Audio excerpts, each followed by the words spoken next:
Good afternoon, everyone. I'm Eleanor Heinrichs.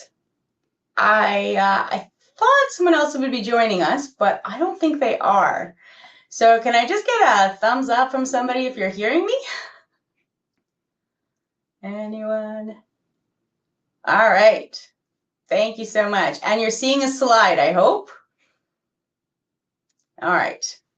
Awesome. Thank you for the feedback, friends. We are just going to carry on here. So as I said, my name is Eleanor Heinrichs. I'm pleased to be here today to share more about how we underwent a transformation from our fundraising practice, moving from manual chaos to automation that helps us raise more and keep more donors.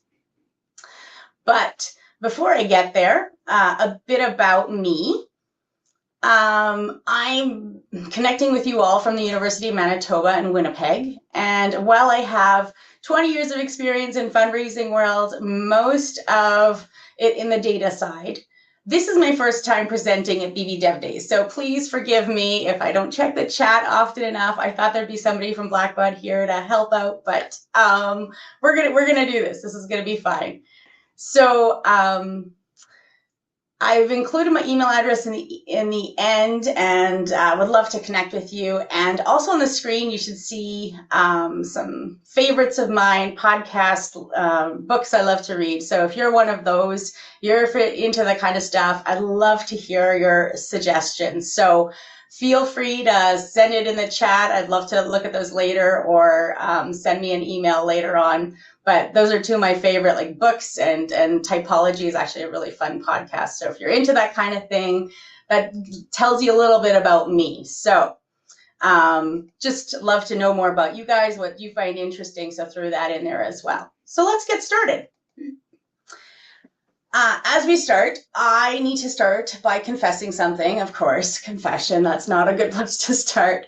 But I love annual giving programs. And I know I should be in a support group, because most people will tell you that fundraising is much more exciting in major giving or transformational gifts, is that's where it's at. But I'm much more interested in annual $50 gift from a few thousand people than that one $5 million gift from one person. This might be because I'm an analyst and there's so much more data to analyze in annual giving. Whatever the cause, I am very partial to annual giving and have been for years, and this project came out of my love of annual giving. So I invite you to hop on this annual giving love train with me. And for the University of Manitoba, like many universities, annual giving is foundational to building a culture of philanthropy and support of concurrent initiatives, developing long-term donor pipelines. It's both a revenue strategy, although not as much money, and a relationship building tool designed to engage people year after year. And there's several keys to annual giving program success. You want to create a great donor experience to drive retention and build trust. Target the right message to the right person at the right time. Take advantage of multiple channels to maximize visibility and donor options. And then structure appeals, timing, so that you can create urgency and rhythm. And most of these are the responsibility of annual giving managers. Maybe there's one or two of you out there today, and you'd be ones that could lead a session on building success there. As an analyst, I want to contribute to improving scalability and insights, and goodness, there were some real opportunities for us. So let's look into some of those. Driving our analysis was gift data. We, like many not-for-profits, had a very clear understanding of what was desired and a very manual way of getting there. But why do it manually? Why not just use Blackbaud's donor lifecycle stages like you'll see on the screen, or some other out-of-the-box tool? There's even a spot in the donor's record. It's right there in our NXT. My boss might say, just use that. The challenge with out-of-the-box segmentation tools in NXT is that not all gifts are equal. So let's explore that a bit.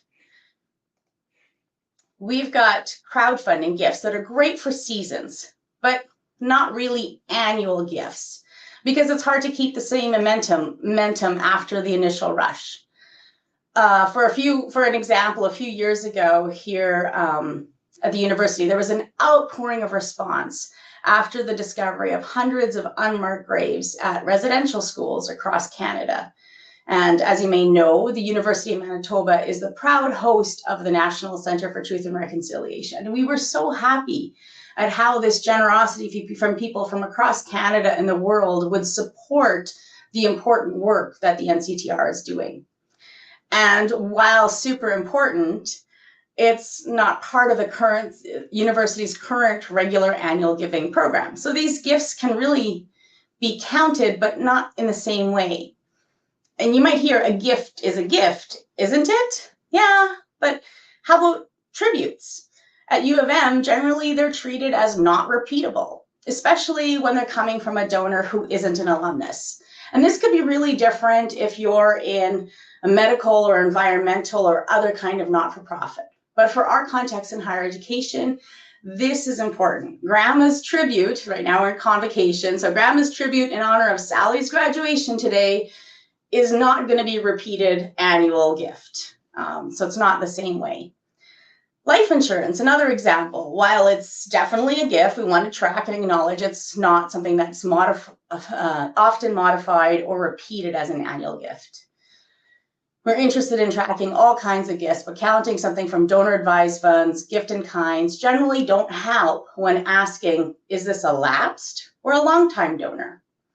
Even RENXT, so this code that gets assigned by them, as recent when a donor attends an athletic team fundraising dinner or something. They attended last week, there was a fee for it, and it gets noted as a gift. But it's been 2 years since they donated in response to appeal. So then you wonder, is this a recent donor or a lapsed? RENXT will tell you it's recent. Those are the kinds of questions that we asked and to which we concluded that we needed a custom tailored gift data, but that had consequences.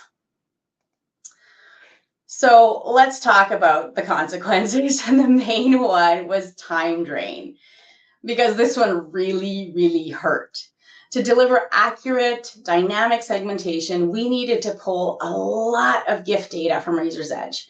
But the process, it was painfully manual and time consuming.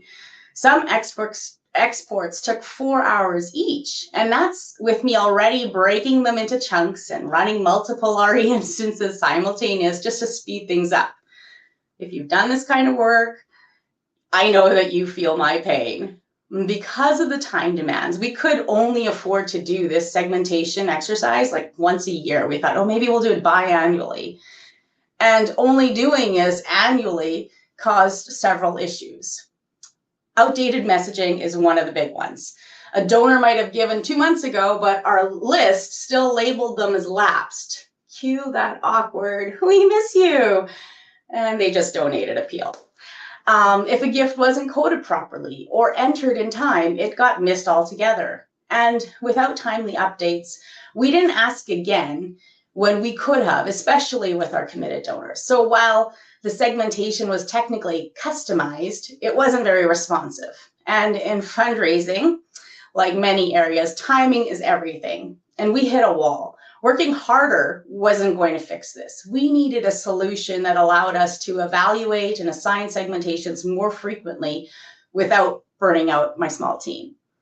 All of this begged the question, how can we stop spending our time moving data around and start spending it using the data strategically?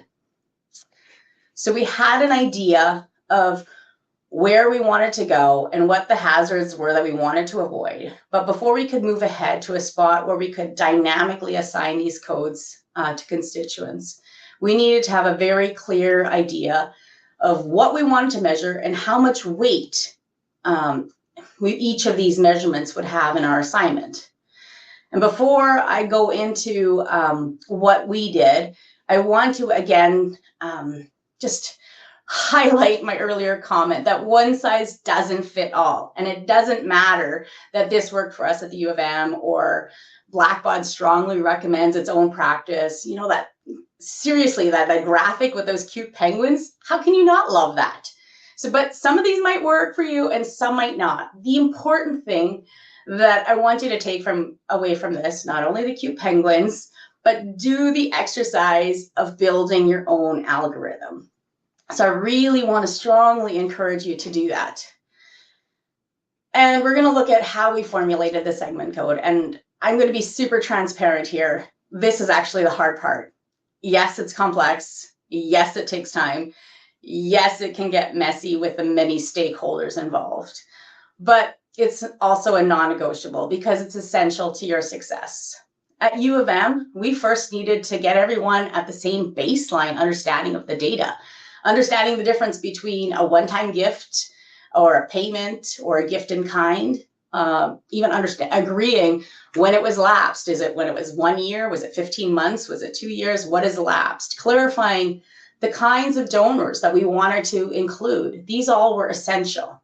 And perhaps like us, you have had a bit of change in your annual giving staffing. And so data literacy might need some work, explaining why a tribute might be motivated by different things than a response to the student bank solicitation. Understanding the difference between the gifts themselves helps us shape when it's possible or desirable to duplicate what motivated that last donation and when it's not.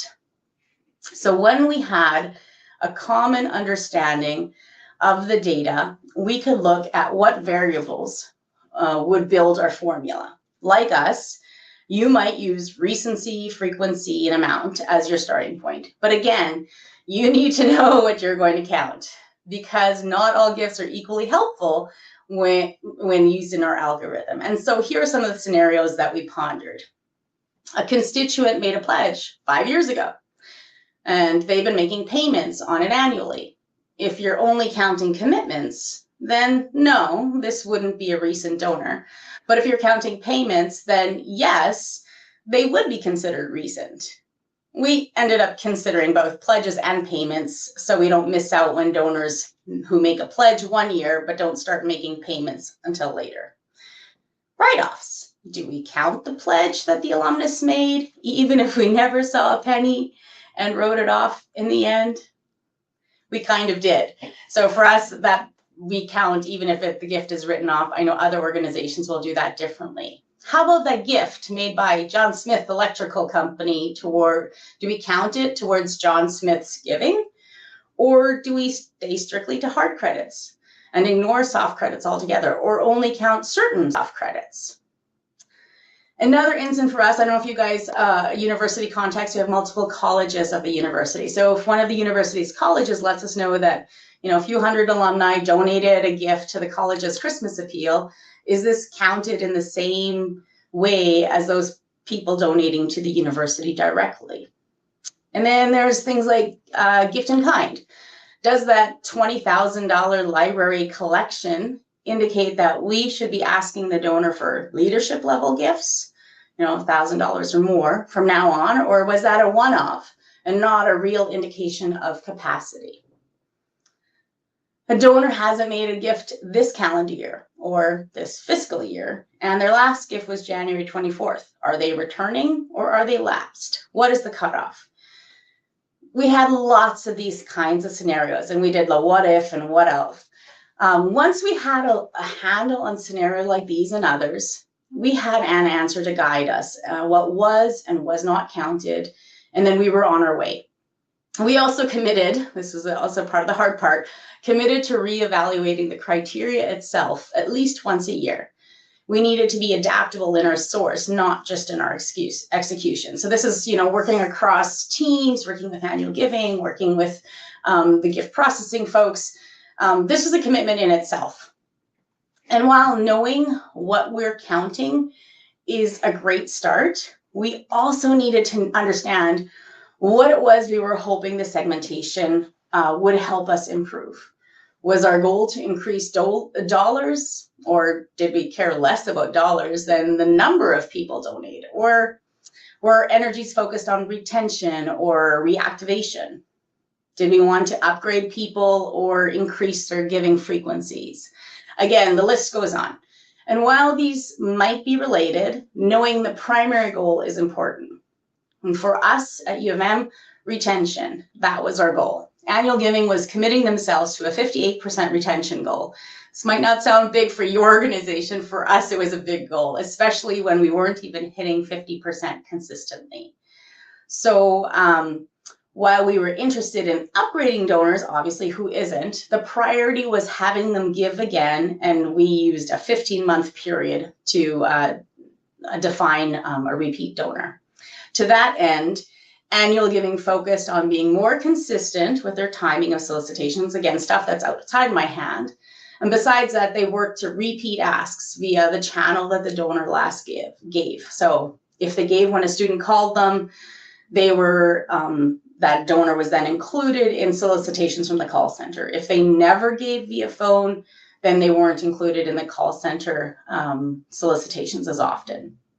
The segmentation code was assigned, was also keyed around the timing of the gift. And because new gifts get entered all the time, there's always fresh data to evaluate. So we set this up to be done weekly. We're not really at the gift processing time, perhaps at year end or different busy seasons where it could be done daily, but weekly meets our needs. And while reactivation specifically wasn't a goal, the number of previous gifts was considered in how we coded lapsed donors. As we know, reactivated donors tend to retain at higher rates than new donors, and we wanted to take advantage of that.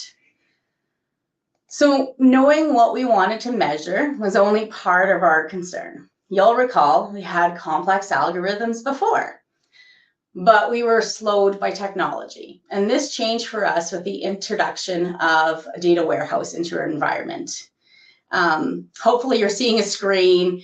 It just shows a query, a SQL query. I couldn't think of a better graphic for a SQL data warehouse. And like you guys have suggestions, you can send those my way. But a year prior to us moving into the cloud with RENXT, we had built a data warehouse. And that was a key component to us moving in this process.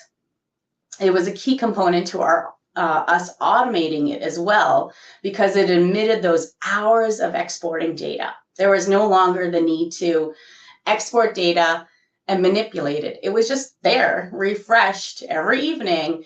And while the data might be 1 day old, it wasn't 365 days old. I can't adequately share how much of a game changer that was. It was like magic. How many times had I re-exported hours of data because I forgot a field or we changed our mind again?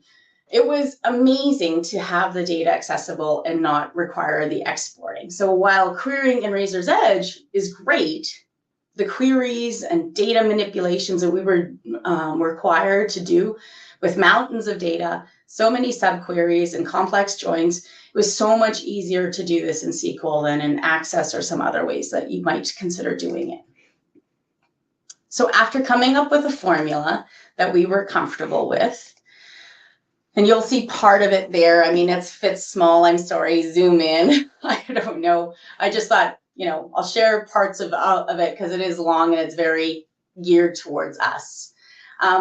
We created an import file. So we used the data in our data warehouse. We applied our logic and we created our import file with the segment code and did it one large import. And while this was a time investment, it was a one-time commitment rather than something we would need to do repeatedly. Remember, I was doing this annually, semi-annually for hours and hours. And so we would run all the data through once, come up with segment code desired, and then import it into Razor's Edge. Yes, importing over 200,000 records took a long time. But again, after the initial investment of time, it wasn't going to be done manually again. So the next part of setting up the SQL process was setting up a stored procedure. And this procedure was called as needed to evaluate and reevaluate the records. It could also evaluate the spouse or partner's records, since our practice is to have a couple coded the same. The stored procedure would evaluate the existing code. If there wasn't one, it would note that this was a new code that needed to be added. And if there was an existing code, then the current code, and the current code was different, it would replace the existing one, as long as it still complied with the spouse rule. And lastly, if there was already a code and it was the same as the current evaluation, then do nothing. And that resulting data set is then ready to be pulled into Razor's Edge. So I do want to note that we made the stored procedure without parameters so that it would be really simple to run. You'll see a sample of the results. We could have limited to 3 or 4 fields that were required for our next steps, but we added a few more, like old code, new code, constituent ID, and the import ID, and those kinds of things. It really simplified the testing process. And while I thought about cleaning it up for when it was live and running and in production, they continue to be helpful for testing. So we've left them in. Now, to pull all these parts together, we decided to use a scheduled flow in Power Automate. And it's set to run weekly. As I said, you could set the frequency differently, but the amount of gifts coming in isn't generally at the volume. Like obviously there are seasons where it's really high, but generally weekly runs of this flow is sufficient. So our data warehouse, and some other things you need to know, is on premise. So this limits us a bit to the types of SQL connections we can use, and perhaps that's going to be you too. And in our U of M context, getting a data gateway set up was a bit of work, but once set, it allows us to use the flow and call that stored procedure. So there's just some things you need to kind of, some hurdles you might need to get over to get to that first step of creating a Power Automate flow. And I'm happy to have a conversation with you if you need some suggestions about those details. As I've noted, having the data warehouse saved us hours of exports, and this automation saves us the time in the import process. So instead of doing one large import 1 or more times a year, we're updating and adding as needed. And since we're only counting specific new gifts added since last week, we've reduced the number of records being accessed. Once the flow is set, it takes no further effort from staff. It really runs it on its own. And the flow is really simple, as you can see. There's not much to it. It runs for around 4 minutes on average. The flow starts by getting that stored procedure, goes to SQL and runs that stored procedure. And then it filters based on whether it's a new custom field or a change to an existing one. And then given each one of those situations, it updates and adds a custom field. The scope in the middle there you see is so that we could transform the data coming from the stored procedure so that the results just would be easier to parse. And so that's all that scope is. And we only have one segment code that is assigned at this time, but you could have multiples. And we've talked about multiples, but then you also need to have the annual giving program actually use them. So creating them and them not being used isn't as helpful either. So once we've talked about once to identify engagement level or, their favorite costume for Bison events or whatever, you can come up with your own. So the next part is the thing, like set it and forget it. Not quite.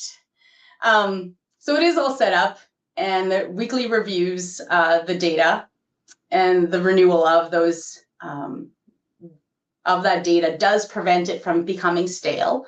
So that's an obvious win and awesomeness. But it doesn't mean that we can set it and forget it like that catchy promise from that rotisserie salesman. Not quite. So we're still doing work in segmentation, and I think it's good because I wouldn't want to be setting it and forgetting it anyhow. But the work that we're doing has changed. We're spending time refining the criteria and algorithms. We've built further processes similar to the ones that we've already done to manage code impacts. So codes impacted by their spouse.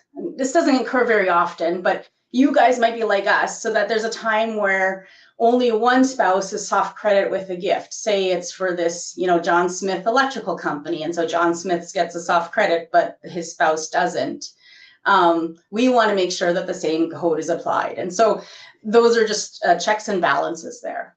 Also, since our practice is to use a segment code as a count of solicitable, we keep the data clean by deleting codes from deceased records or inactive records. So these related processes are also done through stored procedure and Power Automate flows, similar to the stuff that we've already seen. I love that set and forget it GIF. Thank you to whoever put that in the chat. And lastly, so the other thing that we don't forget is error handling processes in case of server errors, connection issues, and that kind of stuff. Thankfully, these are really, really quite rare. And some of my student staff, they're super excited about all these what if for these error handling. And so we've come up with a few, but really they're not needed because it's been running really well. So we're still spending some time on segmentation, but usually it's like less than half an hour a month. So you can almost forget it. And now that we've gone through some of the other parts of it, I thought we could spend a bit of time looking at the back end of our actual formula. Some of you might find this helpful. Some of you have your own, and this is just a conversation kind of piece. So for our categorization, we stuck with three main groups: donors, lapsed, and acquisition. This will sound really familiar for anyone in annual giving because it's really helpful to think about those areas. So for donors and lapsed, we also further segmented for those who gave at $1,000 and up, so that they could be targeted in a specific way, maybe a higher ask or a specific ask from a leadership giving officer. We paid particular attention to anyone who donated in each of the past 2 years. As I noted, our goal was retention, and we knew that keeping donors for 2 or more years is essential for retention rates. So we definitely did that.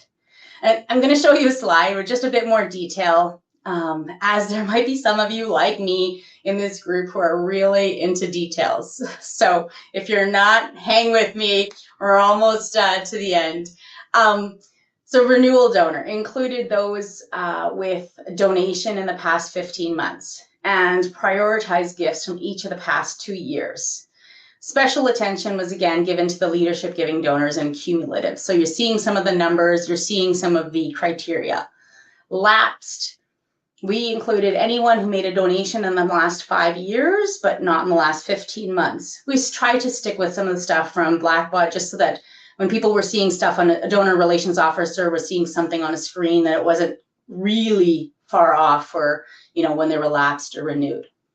But we also prioritized those who were more recently lapsed, so in the last 2 years. And again, special attention was given to leadership level giving in that area as well. Excuse me. The acquisition group was a bit different, as we wanted to isolate those with no gift on file from those who had given before, but not in a long time. Because a lot of acquisition for our annual giving team focused on the call center, we identified those who had been reached by the call center in the past and had declined, and those who had given more than one gift, even if it was a while ago. We found that these groups had a slightly higher likelihood of being reactivated. And you'll see that A1 and A0 groups at the bottom right there, and they are used very sparingly, as you might have guessed, since the ROI is a whole lot lower. So we're not spending money on mailing. We're not necessarily spending money on the call center unless it's very specific, because again, we're doing some of that analysis as to how likely are they to be activated. And as the green bars might indicate, annual giving focuses a lot of its efforts on the renewal and recently lapsed groups. And while preparing to share this with all of you, I was painfully reminded that our naming strategy is functional, not pretty. And yes, we actually talk about R1s and ZL2s, and I don't know, maybe there's some of you that are just a whole lot more creative. I was thinking about that after this morning session. I'm like, I should have done some deep breathing or done some blue sky thing before I came up with some of these naming categorizations. But let's talk about some of the highlights. We're 2 years into this new way of life, and I want to encourage you with some of the stuff that we've learned, some of our highlights or learnings here. So we have significantly increased our flexibility to change. We are more able to adapt to changing climates and planning and annual giving. If we wanted to, we could completely overhaul the current coding. Absolutely. Want to add another 4, 10, 20 segments so that you can further fine-tune things? Okay. Do you need more flexibility in solicitation scheduling? No problem. When that amazing research finally gets picked up by the media, yay, new opportunity, right? Or the strike on campus makes you reconsider your approach to the fall mailing. Okay. Or things align and suddenly you have a donor willing to do a matching campaign. I'm sure you can come up with examples of your own about the many times we need to be flexible in segmenting. And this is my brightest highlight. I wanted us to be able to approach changes like these with a smile rather than a groan. And I'm so excited that we're more open to opportunities to be agile, which allows us to be in a better alignment with annual giving campaigns and the goals of the university. Our data quality also increased, as you might imagine, just so the reevaluations became more timely. Regular reviews and communication also improved team confidence in the segments. I can't overstate the time savings for the advancement services team. Not only were we not spending 20, 30 hours every May spending our time importing stuff, but we were working on refinements, not pulling, cleaning, manipulating, or importing data. And last, but I probably should have said this first, it has boosted donor retention. And while we're not at our general retention goal of 58% yet, remember we weren't even reaching 50 many years, we're up to 55. And this is up from 50 the year before. And as you recall, we were really focusing on the 2+ year donors, and that effort has really been evident in the first year we implemented this dynamic segmentation. Our 2-year conversion or consecutive donors increased significantly that first year. You'll see it's up from 6%, from 56 to 62, and then the next year it maintained, which was really great, and it also increased by that other percent. So we're maintaining, and we're also getting some momentum. So those are some of our highlights, and I'm just so excited about them. So for the love of annual giving, do it. Get those segmentation codes set up and automated. I wish I had done it sooner. And if you don't have hopes of getting a data warehouse, I feel it for you. I know that some of those exports can be really exhausting. Look into Q for exporting data, or use Power Automate to do the whole grind through the data. There are other options there. And I just want to encourage you to take some steps forward into those segmentation codes for annual giving. So that's it for all the slides that I have for us. And I thank you for your interest and attention. And I'm happy to take questions. I also think this is a great time to knowledge share. So I don't know if you guys can set yourselves off mute. If you have a story or recommendation, please feel free to share. Also, I hope that you've heard multiple times this BB Dev Days. Join the monthly user group. Not only are people willing to help you solve your dilemmas, but it's also a great place to be inspired by what others are doing. And you see, oh, they're doing that. I wonder if I could do that. You know, it's just really, yeah, a really great place. So if you haven't signed up for some of those monthly user groups, take a look at it. And I'm going to see if I can get some questions spots here. See if there are. Oh, it looks like there is. How did you build your data warehouse? Big question. So we have a nightly backup coming from Blackbaud, and we have a pretty unique to us ETL process that processes that data, and we use an Azure environment and then build that basically from scratch every night. So hopefully that answers that question. Nightly data transfer process for updating. Okay, I think I've talked about that.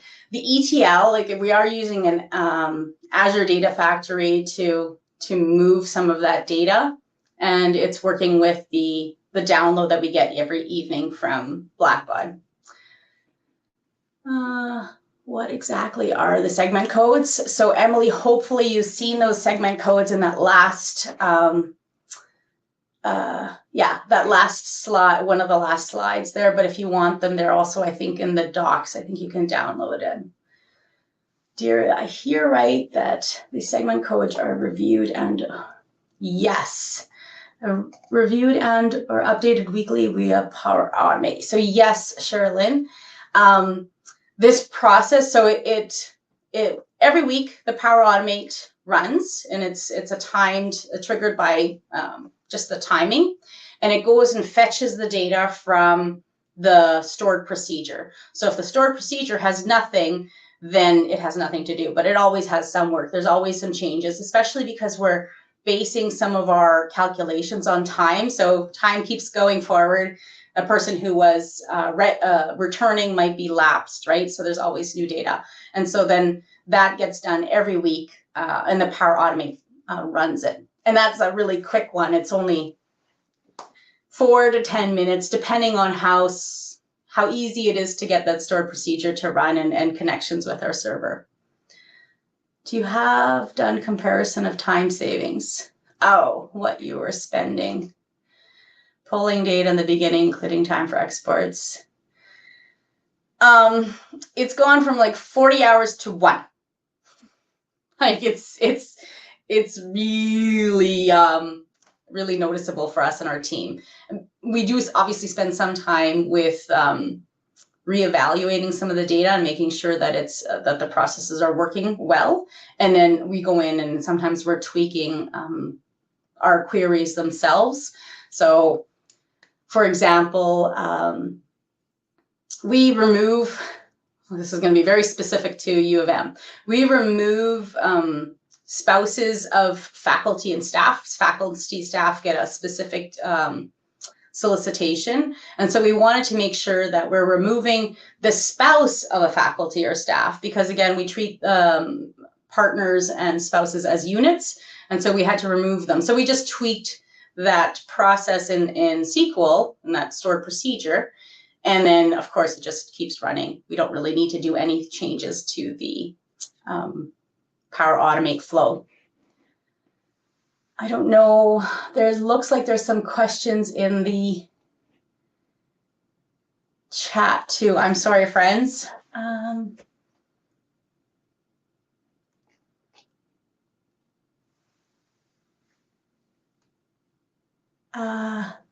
Banner. How are you connecting to Banner and checking that out? So other universities are using Banner. I'm missing this conversation. Sorry, friends. If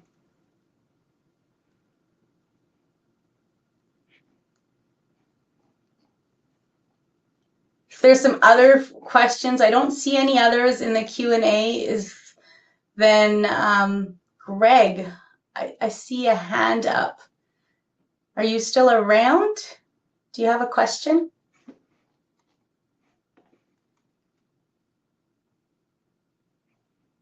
None? Okay.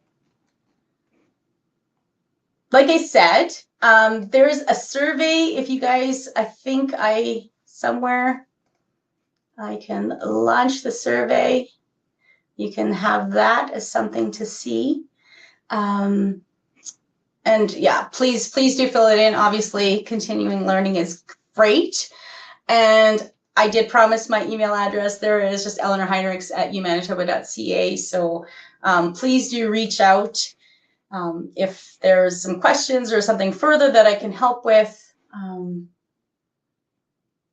Greg, you'll be watching this again. Well, just type your question. I'm happy to have a conversation now.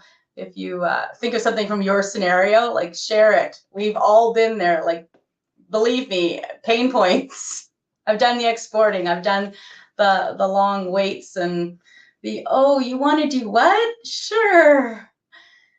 As I said, one of my biggest wins here is the ability to be much more flexible to changing priorities. So really excited about that. Okay, Greg, you got it.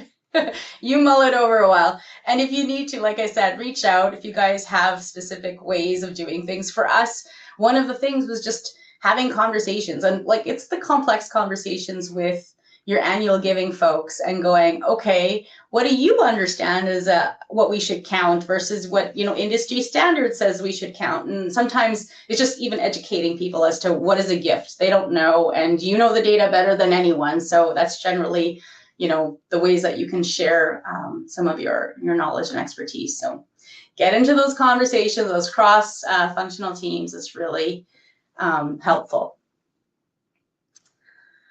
Do have a few more minutes. If there's another question, if I missed it, I'm sorry. I'll just check again. I don't think, I think that's it. All right. Oh, you're very welcome, Jen. Thank you so much. Yes. The SQL database was, yeah, that was a huge win for us, and yeah, so excited. Please do reach out. Happy to have a conversation with you about that and some of the ways that we set that up.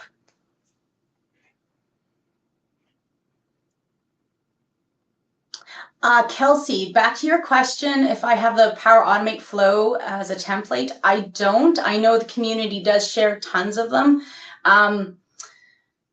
I'm happy to do so. It's super simple. So like, I guess I could make that a point to do that in the next little while. Yeah, I haven't shared it because there's really 4 items. I think the hardest part was getting the data parsed well for the JSON file. Like the Power Automate wasn't that difficult, but happy to share it. Even happy to have a conversation with you, Kelsey, if you wanted to have a conversation about that. All right. Thanks again for, you know, filling in the survey, giving suggestions of improvements. Yeah, I'll look through more of the chats. As I said, first time presenting, so not quite, I'm still a rookie with knowing all the chats. So thanks again for your patience with that. Oh, I'm so glad you guys came. Hopefully it helped encourage you, if nothing else. So happy to share.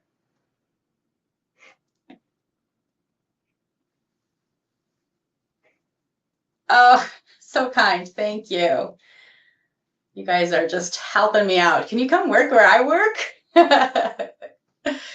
You'll see me at the monthly Power Automate groups, user groups. If you're there, I'm up. There's usually there. So happy to connect there as well.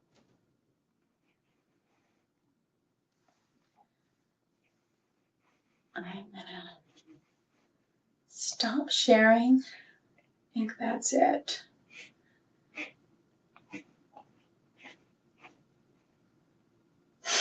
Go Bisons. Thank you so much. Yeah. Way to go. Love it. All right.